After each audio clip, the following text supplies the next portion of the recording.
আমরা বলতে চাই এই নতুন বাংলাদেশে মুক্তিযুদ্ধ ইন্ডাস্ট্রির ব্যবসা চলবে না, একই সাথে জুলাইয়ের যারা চেতনা ব্যবসা করতে চাইবে সেই ব্যবসাও চলবে না। আজকে অন্তর্বর্তীকালীন সরকারের পতন এবং প্রথম কাজ ছিল জুলাইয়ের শহীদদের আকাঙ্ক্ষাকে ধারণ করে খুনি হাসিনা এবং তার দোসরদের বিচারের আওতায় নিয়ে আসা।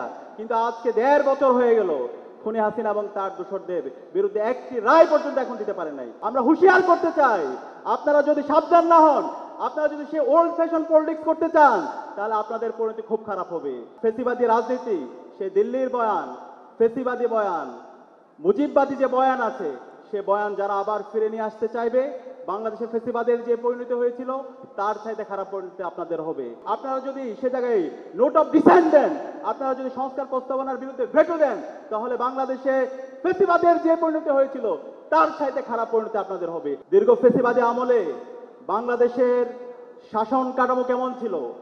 গুম, খুন, আইনাগর, নির্যাতন, নিপীড়ন, প্রতিটি ক্যাম্পাসে ক্যাম্পাসে ছাত্রলীগের সন্ত্রাসীদের কনসেন্ট্রেশন ক্যাম্পের মাধ্যমে আমাদের এই বাংলাদেশকে ফেসিবাদ কায়েমের মাধ্যমে একটি জাহান্নাম বানিয়েছিল।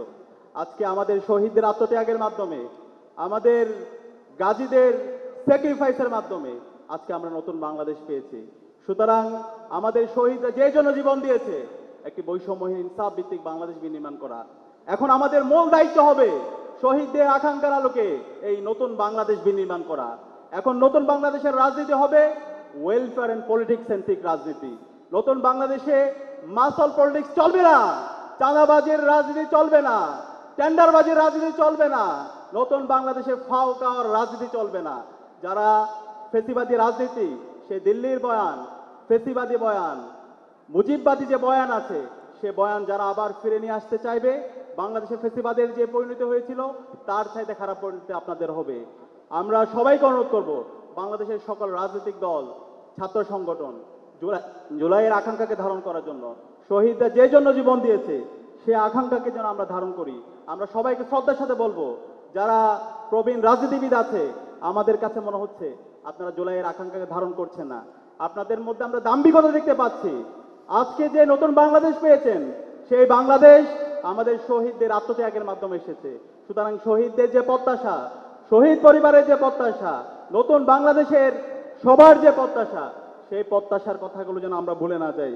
আমরা সবাইকে অনুরোধ করব, আজকে আমরা দেখতে পেয়েছি বিগত ফেসিবাদী আমলে একটা দল সবসময় মুক্তিযুদ্ধ ইন্ডাস্ট্রি দিয়ে সবসময় ফ্রেমিং করত, শাহবাগ কায়েম করার মাধ্যমে বাংলাদেশে ফেসিবাদ কায়েম করেছিল। আমরা যখন নির্বাচন করছিলাম, সেই নির্বাচনের ক্যাম্পেইনের সময় আমরা আরেক ধরনের ব্যবসায়ীদেরকে দেখতে পেয়েছি, যারা সবসময় জুলাইকে ব্যবসা করতো, জুলাই নিয়ে চেতনা ব্যবসা। আমরা বলতে চাই এই নতুন বাংলাদেশে মুক্তিযুদ্ধ ইন্ডাস্ট্রির ব্যবসা চলবে না, একই সাথে জুলাইয়ের যারা চেতনা ব্যবসা করতে চাইবে সেই ব্যবসাও চলবে না।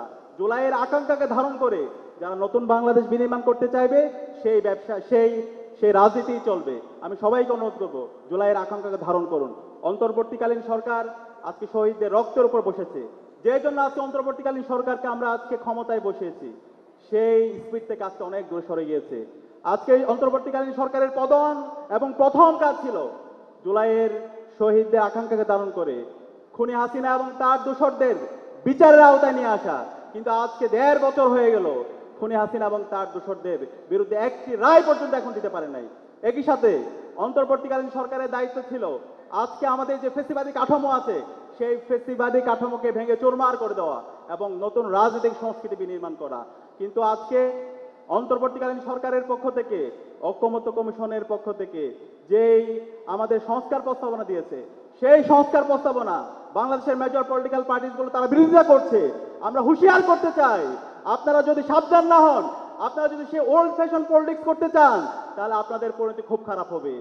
সংস্কারের যে প্রস্তাবনা এসেছে, সেই সকল প্রস্তাবনা ঠিক করবে জনগণ, গণভোটের মাধ্যমে ঠিক হবে আগামীর বাংলাদেশের রাজনৈতিক সংস্কৃতি কি হবে।